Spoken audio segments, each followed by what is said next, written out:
we have got a segment full of listener questions, so we better jump right in, huh? Yes, sir. This is from Teresa in Alpharetta. She's writing in and saying, we're buying a new home. Why do we have to use the builder's contract paperwork? Are we being scammed? So, Teresa, technically you have to use the builder's contract more than likely because the builder won't sell you the house if you don't agree to the builder's paperwork. So, the Georgia Association of Realtors produces new construction purchase and sale agreements that can be used for new construction sales. The Georgia market, Teresa, has gone from being a local or a regional builder market where a lot of the builders were headquartered here to being more of a national builder market. So most of the companies building in Metro Atlanta, they certainly have offices in Metro Atlanta, but they're generally not headquartered here. So a lot of the companies who build in Atlanta today, you had not heard of them before in Atlanta before 2008. So these are big companies based out of Chicago or New York or wherever, and they have attorneys, and the attorneys have decided this is the paperwork that we need to use.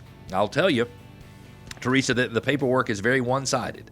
So it's going to give lots and lots of protections to the builder, and it's not going to give a whole lot of protections to you. Go through the contract with your real estate agent. If you don't have a real estate agent, I'll be happy to help you myself, and highlight all of the issues that are very one-sided, because the builder will typically have the right to terminate and just give you $1,000 plus your earnest money. They'll have the right to extend closing date. They'll have the right to make some substitutions. But it'll be a very one-sided thing. Long story short, if it's from a big builder and you want to buy the house, Teresa, you're going to have to sign the paperwork, and you're going to have to sign it without making any material or significant changes to the paperwork, because more than likely the builder's attorney won't let them sign off on the agreement if you've made any changes. So I totally hate that for you. We've got Justin from Peachtree Corners who's writing in and says, should we have our home tested for radon before we list?